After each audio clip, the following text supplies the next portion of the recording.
Mesa Política.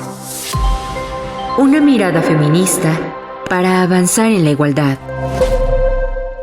Hola, ¿qué tal? Bienvenidas a una nueva emisión de Mesa Política, una mirada feminista para avanzar en la igualdad. Yo soy Lucía Lagunes Huerta y este día vamos a estar analizando dos temas que son fundamentales para México. Uno, este cambio intempestivo de la salida del fiscal Alejandro Gertz Manero, no lo esperábamos. Yo creo que ni la propia presidenta lo esperaba, pero bueno, ¿cuáles son los impactos de la salida de Gertz Manero de la Fiscalía General? La llegada de Ernestina Godoy, la ex consejera jurídica de la presidencia, quien tomó las riendas de la Fiscalía General de la República y que todo mundo supone será la próxima fiscal general de la República. Y el otro gran tema que está ligado con esto tiene que ver precisamente con los anuncios que desde Presidencia de la República el pasado martes 25 de noviembre se dieron a conocer como el gran programa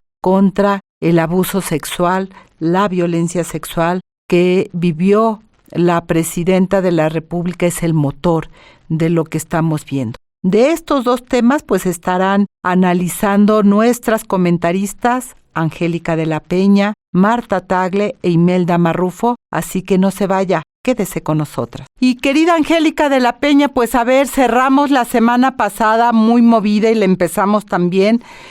No nos esperábamos la renuncia del fiscal general. Tenemos versiones encontradas de la presidencia.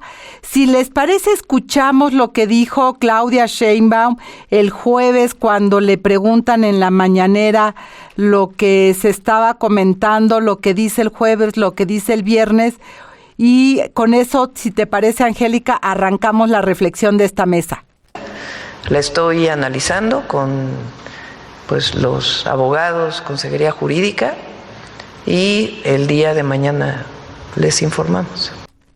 Eso fue el jueves que ella dijo, pues no sé nada, ¿no?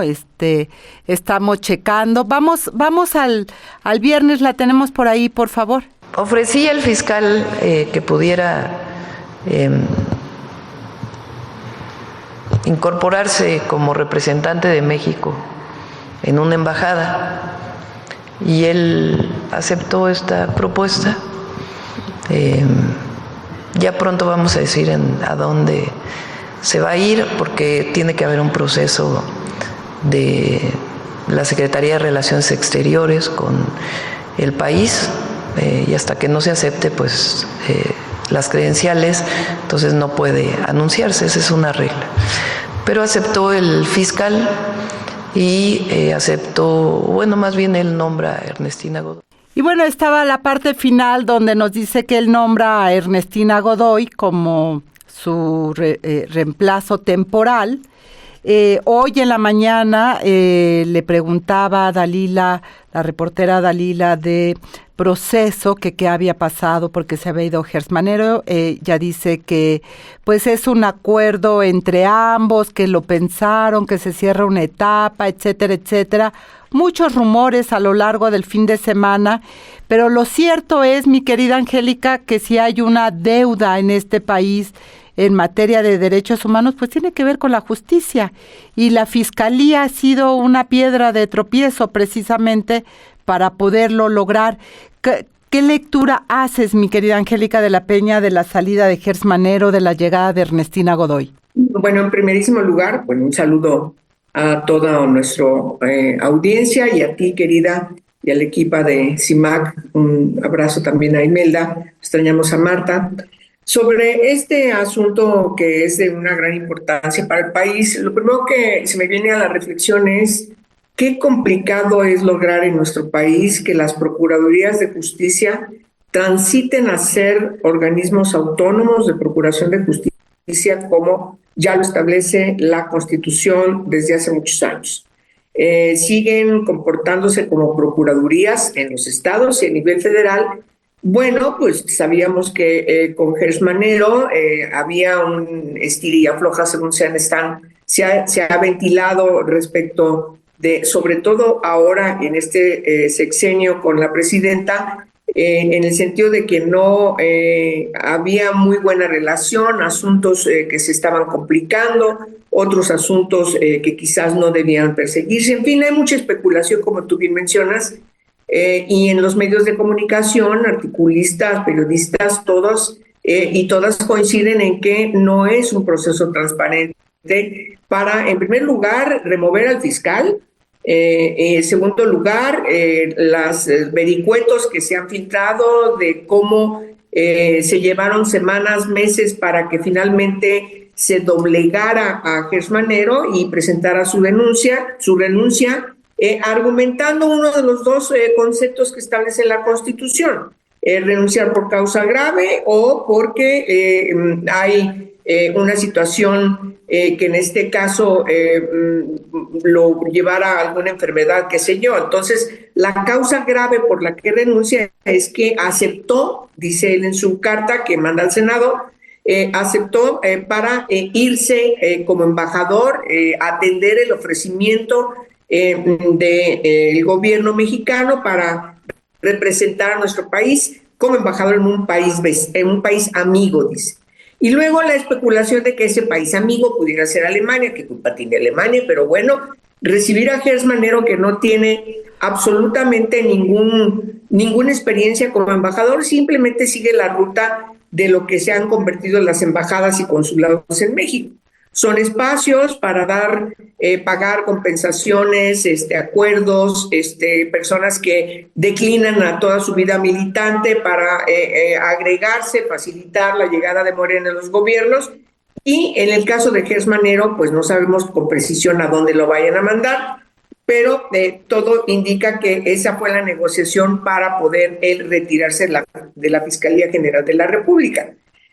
Ahí hay un proceso desasiado. El Senado, que es la instancia rectora para recibir, para evaluar, para aceptar o no la renuncia de un fiscal, como lo establece la Constitución, pues se ha quedado relegada. Todo se circunscribe a la negociación que desde la Presidencia de la República, todo indica, se ha hecho. Entonces, aceptó finalmente el fiscal, dice la presidenta. Entonces, ya con eso te da mucho a entender de que hubo una presión, como se especulaba, para que Gers Manero dejara la Fiscalía General de la República. Y luego llega la doctora Godoy, que asume, llega a un encargo en donde quien lo ocupaba tuvo que renunciar o la renunciaron, qué sé yo, para poder nombrar a Ernestina Godoy en ese encargo dentro de la Fiscalía para cumplir con este precepto de ley que ante la ausencia del fiscal general de la República sube esta otra instancia mientras se nombra a quien lo va a sustituir, a quien va a ocupar el encargo. Y así es como llega Ernestina Godoy. Ahora en el Senado de la República se está en un proceso, lo pongo entre comillas, porque todo lo que se ha hecho no son procesos transparentes, imparciales, en donde participen las organizaciones, los colegios, las instancias de la sociedad civil encargadas, que tienen especialización en esta materia que distingue a la Fiscalía General de la República, para proponer nombres de personalidades que tienen todas las cualidades y características legales para aspirar a estar en la Fiscalía General de la República. 10 personalidades tienen que ser integradas. Se manda a la presidenta para que ella finalmente decida una terna. No sabemos qué va a pasar, o sí sabemos qué va a pasar. No sabemos porque cómo van a decidir esas 10 personas. Participa la oposición, participan los colegios, no se sabe. Lo que sí sabemos es que seguramente Ernestina Godoy va a estar en esa terna. Ahí la dejo. Yo creo que seguimos, mi querida Lucía, querida Imelda, ante una situación que en México no acabamos de asentar estos procesos que nos han llevado a tener negociaciones de muchos años para que finalmente los grupos mayoritarios que antes estaban constituidos por el priismo se dieran a la instauración de la independencia de las procuradurías de justicia y constituirse en este proceso que la propia Constitución también emprendió desde 2008 para transitar de un sistema inquisitorio a un sistema garantista, pues simplemente se ha quedado en una muy buena intención. No hemos logrado consolidar las fiscalías ni a nivel federal ni en las entidades federativas, y por lo tanto sigue estando pendiente la otra parte del engranaje que está inscrita en la exigibilidad de justicia plena. Una parte, ya hemos tocado en otras ocasiones, las corporaciones policiales, las fiscalías, y luego pues el tránsito hacia el juez o jueza, es decir, ese otro proceso judicial para tener una certeza en esta exigibilidad de justicia por parte de las y los mexicanos. Ahí lo dejaría. ¿Qué va a pasar? Pues en la negociación este señor se va a jubilar en una embajada, muy bien pagada seguramente, y ese sería como que parte de la negociación para que finalmente este señor deje la fiscalía en un proceso muy cuestionado sobre su comportamiento, la utilización de su espacio para perseguir asuntos personalísimos de él. Me parece que eso forma parte del análisis que se hace de esta fiscalía en manos de Gers Manero, muy cuestionada. Muy cuestionada, absolutamente. En más de una ocasión se señaló a lo largo de estos 7 años que estuvo al frente de la Fiscalía, pues el uso perverso del aparato de justicia para, por un lado, no hacer justicia cuando se debía, y por otro lado, para perseguir a aquellos que, ya sea al fiscal, le tenían alguna aberración, ¿no? O él tenía algún problema, como lo vimos en su tema personal, ¿no? Donde todo el aparato del Estado sí, el aparato de la Fiscalía sí se dejó sentir. Y bueno, Imelda Marrufo, muchos temas alrededor de Gers Manero. Uno de ellos que impacta en la vida de las mujeres tiene que ver con el feminicidio.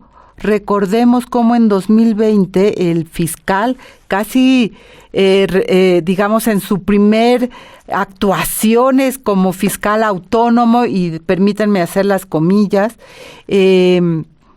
propone eliminar el tipo penal del feminicidio porque dijo le era muy complicado a los jueces poderlo demostrar, no encontraban la forma, y luego recordarás, Imelda, salió a conferencia de prensa y dijo que no es que lo quisiera quitar, sino que quería facilitar para que pudieran pues las mujeres tener justicia, porque era muy complicado eso de pues que no entendían cómo, ¿verdad?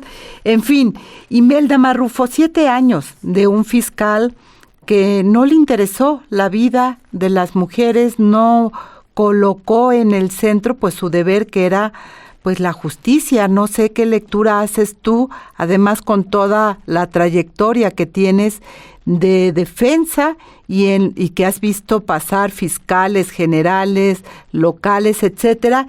Y una cosa más, mi querida Imelda, hoy la presidenta decía en la mañanera que la llegada de Ernestina garantizaba la coordinación, que era uno de los temas. No lo dijo así, pero lo dio a entender que nunca se pudo desarrollar con Gers Manero.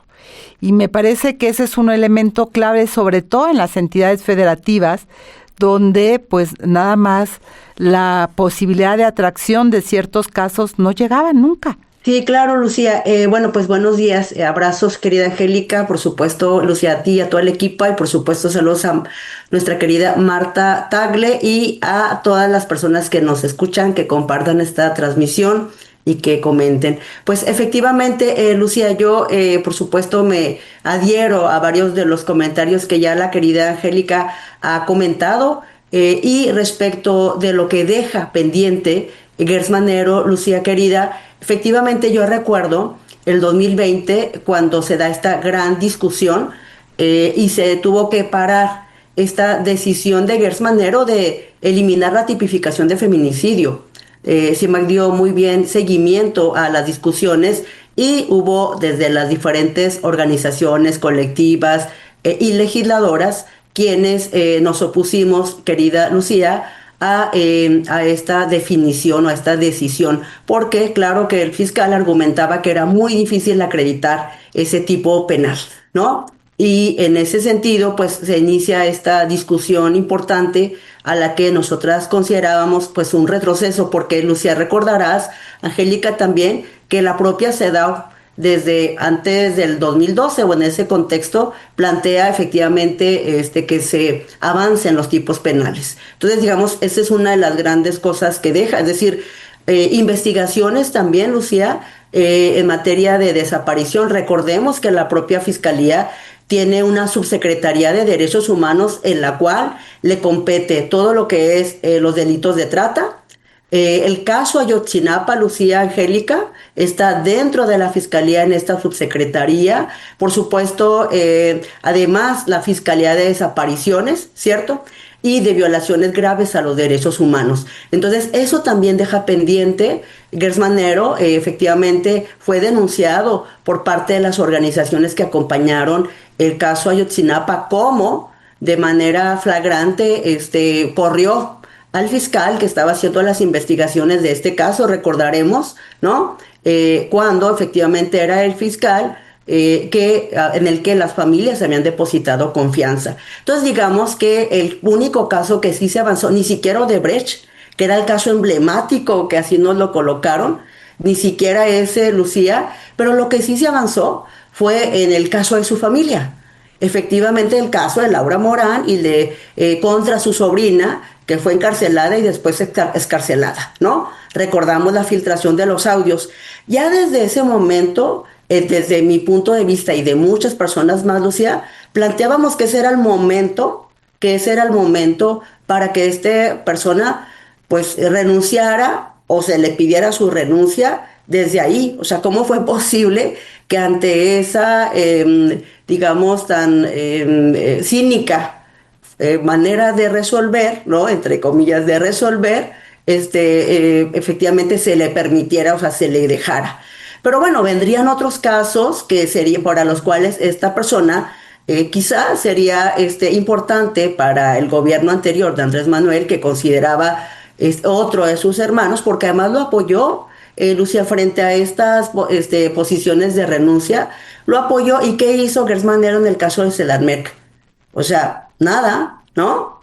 Entonces, de alguna manera, estaríamos de acuerdo que de alguna manera sí ayudó, creo yo, pues a ciertos intereses del presidente Andrés Manuel López Obrador de que no se hicieran investigaciones que pusieran al descubierto también corrupción por parte de sus amistades. Y bueno, para el caso muestras un botón.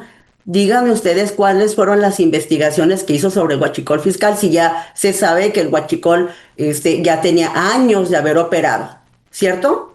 O sea, él no lo vio. Entonces, digamos que en ese sentido estaríamos hablando, ya Angélica lo decía, no hemos tenido ni hoy ni en el pasado fiscalías autónomas. Esta es del 2019 y no fue ni autónoma ni será autónoma en esta administración. Y efectivamente yo me pasaría a comentar, Lucía, algún aspecto sobre la llegada de Ernestina Godoy, en la que tampoco será autónoma esta fiscalía, dicho sea de paso.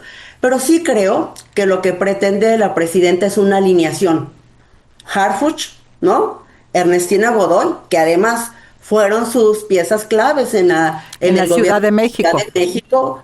En el asunto de cómo trabajaron estas dos, digamos, áreas o personas al interior del equipo de Claudia Sheinbaum, dentro de sus personas de confianza, y la alineación que ella necesitaba de tener un equipo de ese tamaño en el Gabinete Nacional, con todo y de que se dice que es autónoma. Entonces yo creo que lo que se estaría buscando es eso, y para lo cual pues Gers ya no funcionaría o no funcionaba en esa misma línea. Ahora bien, yo diría, para también dar el uso de la palabra a mi querida Angélica, pues yo diría que también me parece que la parte que sí fue interesante del trabajo de Ernestina está relacionado con las investigaciones y con esta Fiscalía de Feminicidios que dirigió Sayuri, y que podría ser como muy cuestionada, muchas cosas de Resina, pero que me parece que en esa línea sí se reflejaría un poco una posibilidad de que hubiese más apertura que como la hubo con Gersmanero. O sea, yo creo que un poco va en esa línea y si bien es cierto, comparto los cuestionamientos sobre el proceso, dicho sea de paso, si hay una expectativa de que con Ernestina pudiera a ella, digamos, tener un poco más de cancha para el tema de las sanciones de los delitos cometidos en el ámbito federal contra las mujeres. Entonces yo vería como más esa posibilidad, no lo digo en un tema de la ingenuidad, pero lo veo como en un tema de la posibilidad, y por supuesto que obviamente porque no estaría pensando ya en este tema, ¿no? De que, pues es que ese sería el control de la fiscalía, porque en realidad siempre lo ha sido por parte del Ejecutivo. Entonces yo pensaría interesante también si quedara Ernestina Godoy, también la primera mujer al frente de la FGR, pero con una cierta experiencia en el gobierno de la Ciudad de México. No sé ustedes qué opinen hasta ahí, querida Angélica. Pues, a ver, Angélica, dice Imelda, una alineación Harfuch, fiscalía, y la intención de la alineación es como para qué, siguiendo esta dinámica, esta propuesta de reflexión que nos da Imelda Marrufo. ¿Tú para dónde ves esa alineación en un tema tan grave que tiene ahora la presidenta en temas de seguridad, huachicol fiscal, en fin, delitos de alto impacto? Bueno, sí, yo creo que es importante destacar que ambas personalidades formaron parte o forman parte también ahora del equipo de la presidenta. Mira, cuando alguien llega a un encargo público, evidentemente intenta o se propone tener personalidades que puedan trabajar como parte de ese equipo, ¿sí? Yo entiendo eso como un requisito de eficiencia desde el aspecto de lo que plantea quien está al frente de ese encargo. Sin embargo, también hemos estado planteando siempre que quienes además o sobre todo quienes llegan a ese tipo de encargos como parte del equipo de quien está al frente de las decisiones y del poder, pues tengan las personalidades totalmente profesionales, adecuadas, formadas y que puedan trabajar desde un ámbito de certidumbre y hay cierta libertad para poder dar buenas cuentas. En este caso debemos destacar que no es lo mismo hablar de la Secretaría de Seguridad, que forma parte del gabinete de la presidenta, ¿sí? Y estos requisitos que yo acabo de mencionar son sine qua non, ¿sí? Y por el otro lado, estamos hablando de una Fiscalía General de la República que no debería tener ninguna cercanía con los entes gubernamentales, porque la Constitución la define como una instancia autónoma. ¿Eso qué significa? Que debe tener libertad absoluta para poder investigar incluso al propio gobierno, ¿sí?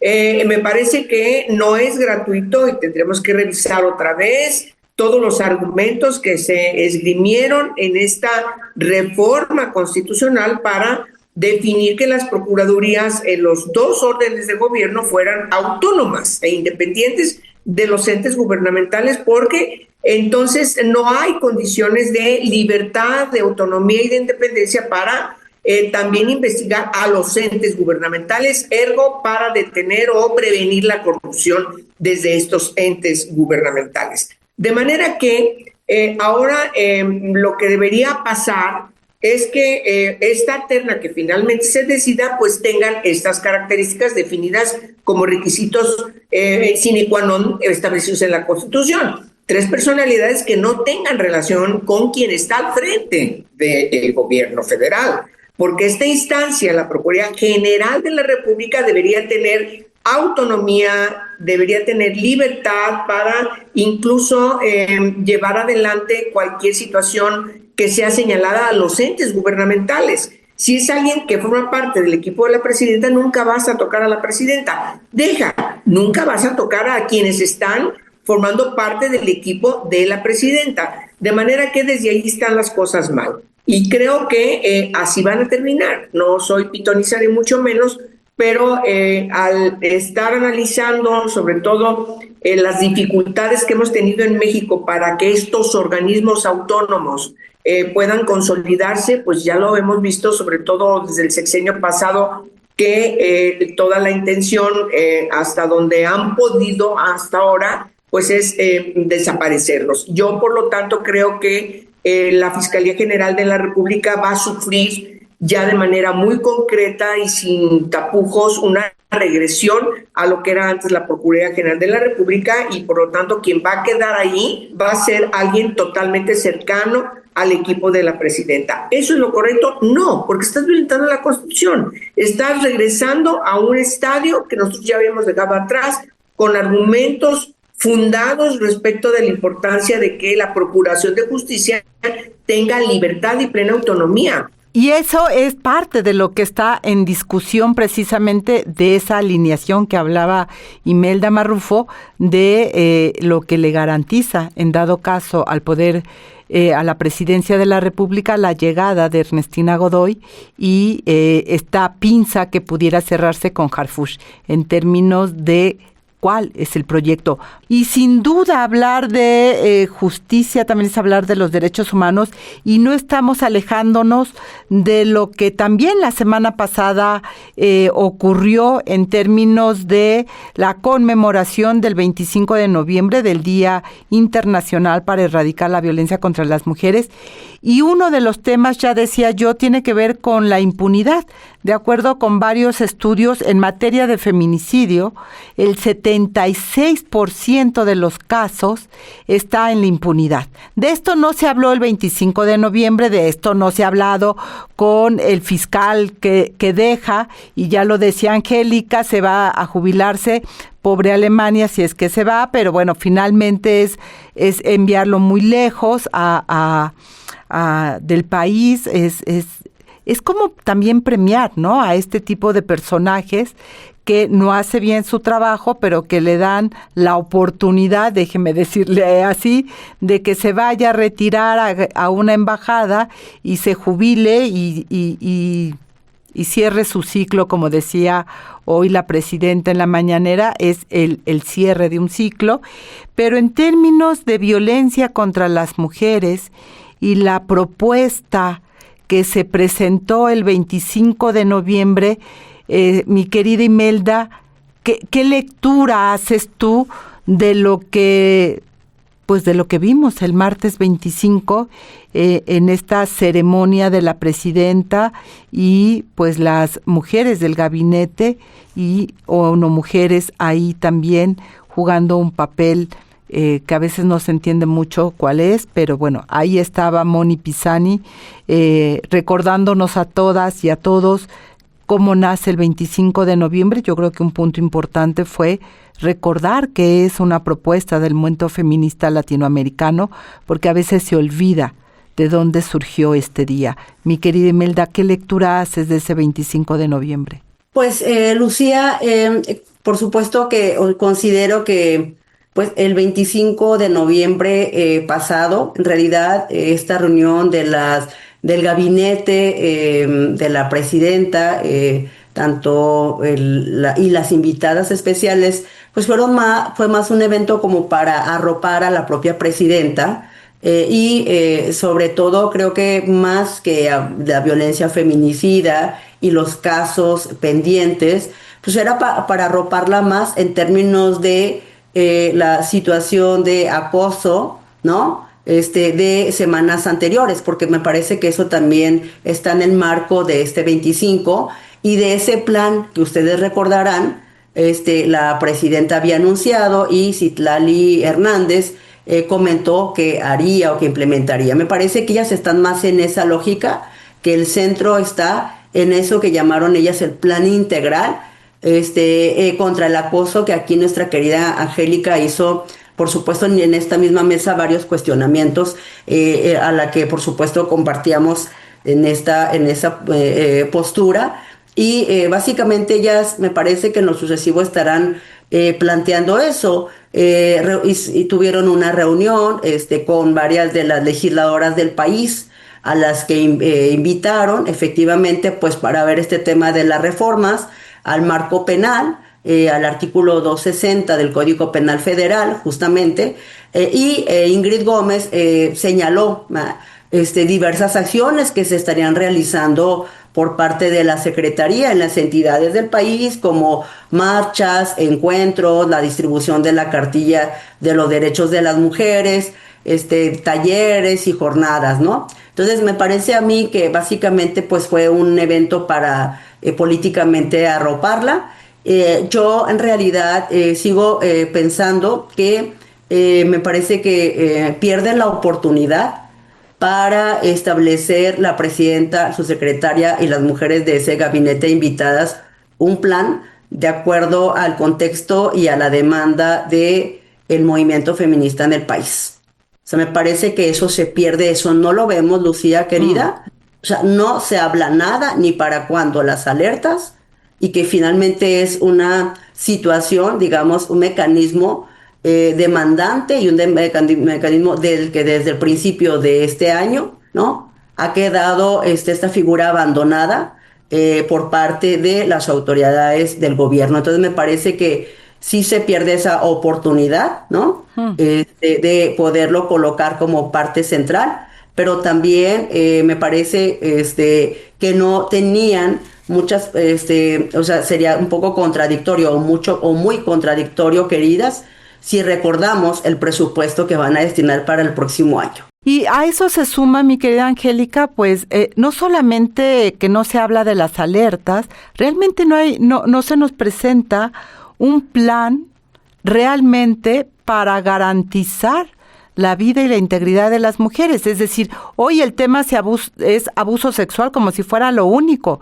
Como no se habla de la ley general, no se habla de las responsabilidades de las dependencias que señala la propia ley, entre otras muchas, pero tampoco de las leyes que se han ido creando al paso del tiempo, la sentencia Campo Algodonero, por decirlo. Es decir, no hay una revisión desde el Estado de qué se tiene, cuál es la deuda y qué habría que hacer, mi querida Angélica de la Peña, además del escenario de los 32 entidades federativas que salieron con su cartelito naranja, que está muy bien, y el pacto de que van a hacer esta homologación de la ley. Sí, del feminicidio, que nos dicen que ya están trabajando en los congresos locales para que el tipo penal vaya en el mismo sentido que se ha definido el Código Penal Federal. Me parece que, bueno, miren, es increíble. La subsecretaria que mencionó efectivamente Imelda, Ingrid Gómez, presenta este plan con acciones en los 16 días de activismo que se han establecido desde el 25 de noviembre hasta el 10 de diciembre, con diversas actividades, y entonces ella lo presenta como brindando una caja de herramientas materiales de difusión y una amplia cartelera nacional. Estoy leyéndolo textual. Los ejes tienen que ver con la difusión, la sensibilización y la concientización para efectivamente dirigirse contra el abuso sexual, etcétera, etcétera. Y plantean una serie de actividades desde cine, desde estas fotos, desde caminatas. Muy buenas intenciones que se alejan.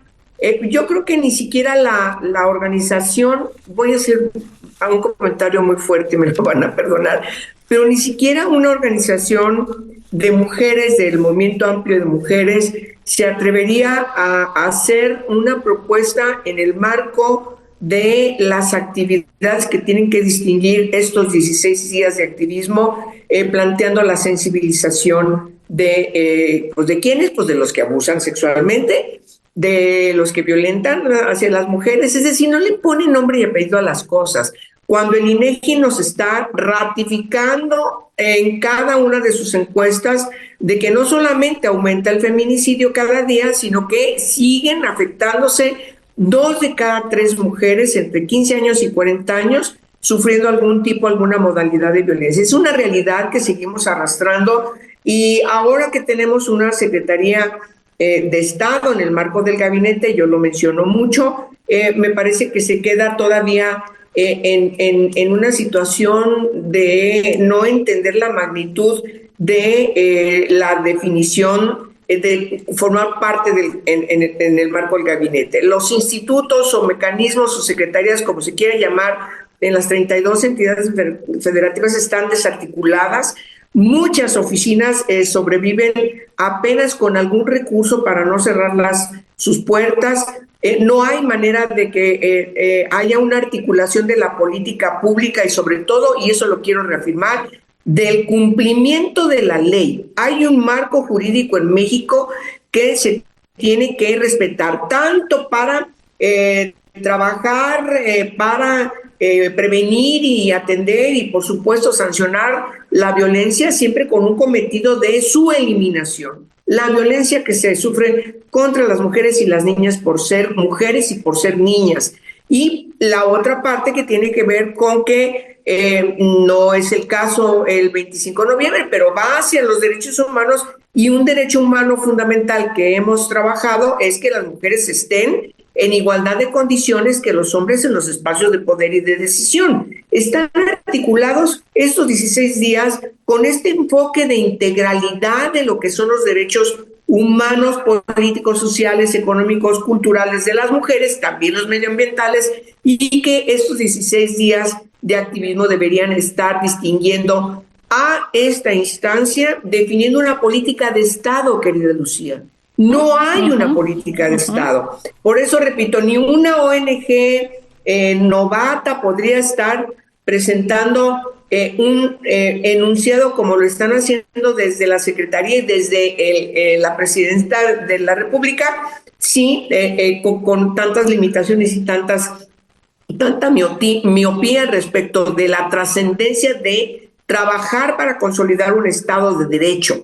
Lo que tenemos ahora es que no es así. Hay retrocesos muy importantes y, perdónenme, estar presentando películas, estar tomándose la foto, todas con su mano anaranjada y el moñito anaranjada y todo eso. Francamente, por cierto, tapando que no se ve el color morado del feminismo, cuando el feminismo es el origen, como tú lo mencionabas en la introducción de este tema, son las organizaciones feministas latinoamericanas las que llevan a Naciones Unidas que este día 25 de noviembre, que se alarga 16 días, pero el 25 de noviembre se conmemore cómo las mujeres pueden ser víctimas de feminicidio, y recordando a las hermanas Mirabal que enfrentaron al tirano, al dictador Leónidas Trujillo en la República Dominicana. De manera que quedamos muy lejos de responderle a todas esas familias que se han quedado huérfanas porque han matado a la madre, a la hija, a la abuela, etcétera, etcétera. Y también nos quedamos muy lejos de, como también lo mencionaban aquí, de comprender la parte fundamental de la Ley General de Acceso de las Mujeres a una Vida Libre de Violencia, con la articulación de los modelos que tienen que articularse con la política pública, efectivamente también con la sanción, pero sobre todo con la prevención. No hay una propuesta de política de gobierno para prevenir. Esa es la parte sustantiva que queda abandonada en esta buena intención. Yo no digo que no tengan buenas intenciones, pero así no se trabaja en una política de Estado, menos cuando es nacional. Déjame ser un poco la abogada del diablo, pero yo te diría, en esta propuesta de prevención que yo le pregunté a la secretaria Citlali Hernández cuando la entrevisté, para ellas es la propuesta de cambio cultural. Y el cambio cultural tiene que ver con que los hombres se den cuenta de que el machismo también los afecta y que tienen que dejar de ser machos y poder hacer un pacto para ser unos hombres respetuosos de las mujeres. Algo que me parece muy importante es que la propia Sayuri, que ahora está en la Secretaría de las Mujeres, señalaba que de cada 10 mujeres que son víctimas de feminicidio, 8 eran madres Es decir, ahora que tú señalas esto, Angélica de la Peña, de los impactos de esta violencia feminicida, estamos hablando de hijas e hijos que quedaron huérfanos y que el Estado no les responde ante eso. Muchas, y Imelda, tú lo sabes muy bien, han sido testigos de la muerte violenta de sus madres, del feminicidio de sus madres, con secuelas gravísimas que han quedado abandonados estas niñas y niños por el Estado. Y revisando mis anotaciones de lo que fue el anuncio de entonces, del 25 de noviembre, de esto no se habló.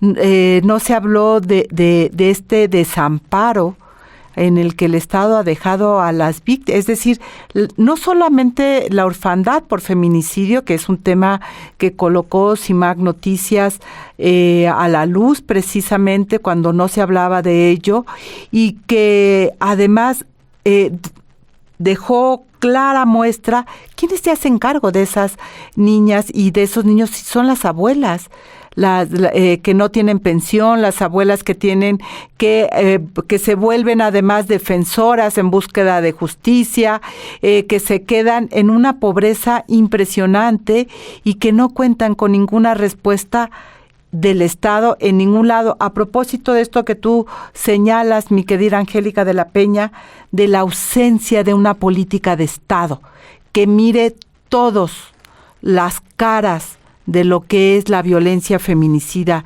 Imelda Marrufo, creo que eso es lo que más extrañamos el 25 de noviembre. Sí, claro, y Lucía, efectivamente, plantear el tema de los cambios, del cambio cultural, por supuesto que es un eje, pero no es todo. Y en ese sentido, efectivamente, la obligación de la eliminación de la discriminación y de que se evite cualquier forma de violencia es una obligación de inmediato cumplimiento, ¿no?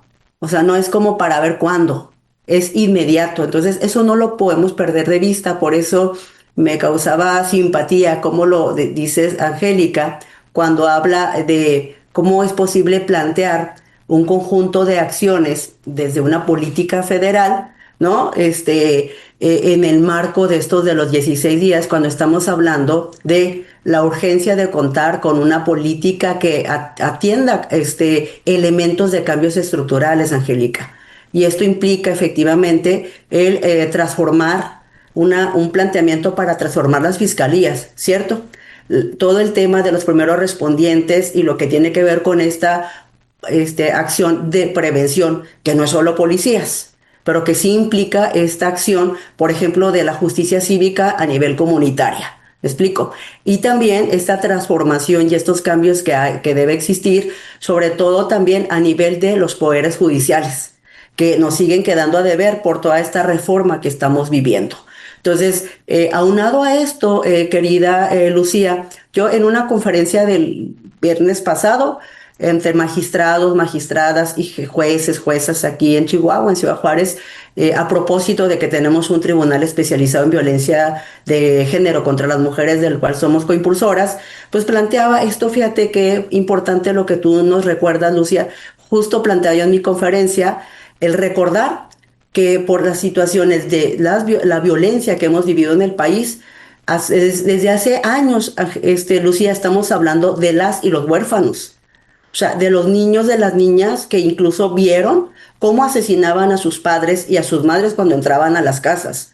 O sea, todo el tema de la orfandad, y del cual en aquellos años, hace 15 años atrás, el único planteamiento, Lucía, era darles un fondo de 300 pesos o de una beca para los huérfanos, ¿no? O que el DIF lo recogiera. Estamos hablando de 15, 16 años. Esos 15 niños de 15 a 16 años, muchos de ellos en una política de abandono, ¿no? Para las adolescencias, ¿qué es lo que vemos hoy? Desde hace tiempo, incluso en esta mesa, hemos hablado del tema del reclutamiento, Angélica. Imagínate lo grave de lo que hoy estamos viviendo. ¿Qué significa un reclutamiento forzoso? Y decía yo, ¿no? Es el reclutamiento que se realiza desde los jóvenes, que en muchos casos van a parar a anexos o en espacios, como decía, de los propios lugares hasta de boxeo y de ese tipo de cosas donde lo reclutan, y comentaba que en mi experiencia y conocimiento por el trabajo comunitario que hacemos territorial, me había tocado conocer, Lucía, de jóvenes que habían intentado ser reclutados, que no lo quisieron y que después fueron incluso asesinados. Entonces, eso es una situación que no está en el centro, por eso hablo que el planteamiento y la oportunidad de que presenten una propuesta que atienda estos cambios estructurales de capacidades operativas a nivel del sistema, ¿no? De las fiscalías, de los centros de justicia, es difícil, o cómo puedes hacerlo con un presupuesto a la baja. A la baja. Entonces, bueno, pues esa sería mi reflexión, Lucía. Totalmente. Estos cambios estructurales, este aparato de Estado, esta política de Estado, Angélica, es lo que no hay. Y me llama la atención muchísimo que Imelda sí hable de la política de abandono, ¿verdad?, de las víctimas.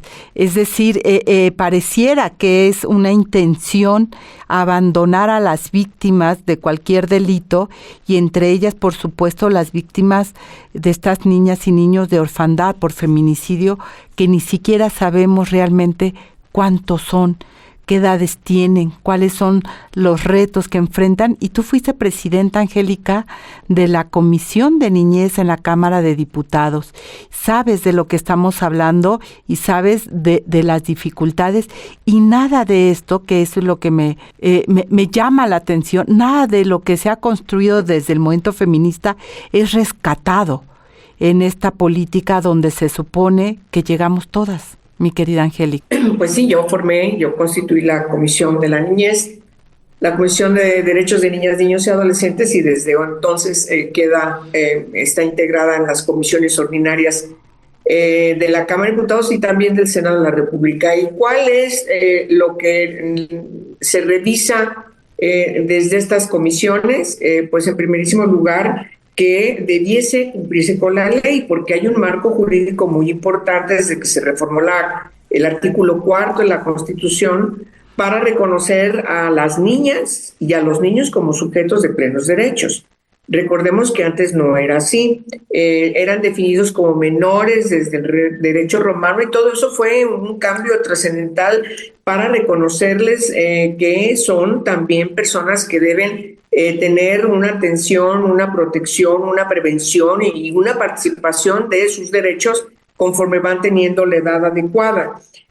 Por desgracia, los más abandonados sigue este concepto de menores, que nosotros quitamos desde la ley porque es un concepto peyorativo y que distinguía a las niñas y los niños que viven con sus familias, que están protegidos, que van a la escuela, y estos menores son los abandonados, los que no tienen papá, no tienen mamá, o la madre fue asesinada, o están privadas de su libertad, o los abandonaron, qué sé yo, están en situación de calle y, por supuesto, son cooptados ahora. Estos últimos años México se ha distinguido porque los adolescentes, además, hoy son cooptados por las delincuencias organizadas porque son inimputables, lo cual también corregimos en la ley, adquieren una responsabilidad conforme a su edad.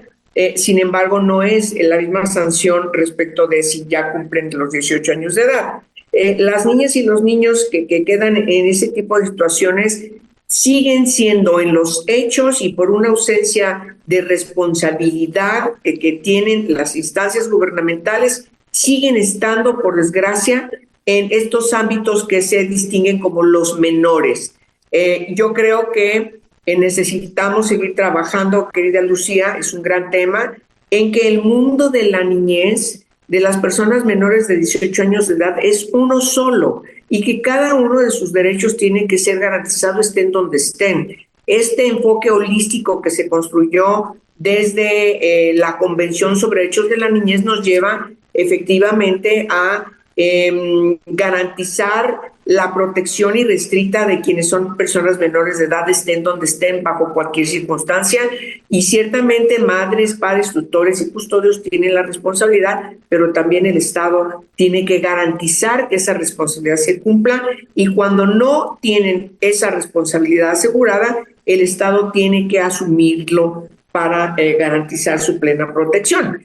Entonces, yo ahí la dejo, es un tema muy importante. hoy lo que estamos viendo es que las niñas también tienen problemas específicos por ser niñas y no vemos una protección frente al embarazo, por ejemplo, antes de los 18 años de edad, que es un grave problema. Estos días de activismos que fueron enunciados por la Secretaría de las Mujeres no toma en cuenta, por ejemplo, que en México tenemos un alto índice en los últimos años, ha crecido, que las niñas menores de 15 años tengan una criatura, algunas incluso en su primera menstruación, lo cual es tremendo, 10, 11 años ya son madres, pero lo que sí sabemos es que quienes son madres antes de los 14 años van a tener un segundo hijo antes de los 18 años de edad. Entonces no estamos hablando de cualquier problema, porque está detrás una violación a ellas, una violación sexual, no abuso sexual, perdónenme,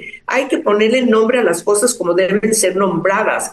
Estos días de activismo de abuso sexual, ¿qué se hizo? El abuso lo dejamos desde el siglo pasado, ¿no es cierto, Imelda? Lo dejamos atrás, se llama violación, hay que decirle las cosas como se deben llamar. O violencia sexual.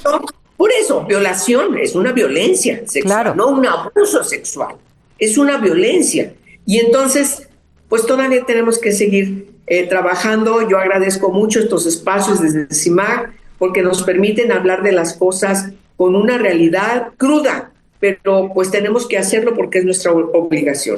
¿Y por qué es necesario si queremos que este país camine, si las mujeres que habitamos, transitamos este México, logren tener garantizado un derecho fundamental que es vivir libres de violencia? Porque no es solamente vivir libres de la violencia física o sexual, también de la desigualdad, de la pobreza, de la discriminación, que es parte de lo que no se está mirando. Eso fue todo en este episodio de Mesa Política, una mirada feminista para avanzar en la igualdad. Les invito a compartir sus comentarios en nuestras redes sociales y recuerde que puede escuchar el resto de nuestros episodios en Spotify. Mesa Política. Una mirada feminista para avanzar en la igualdad.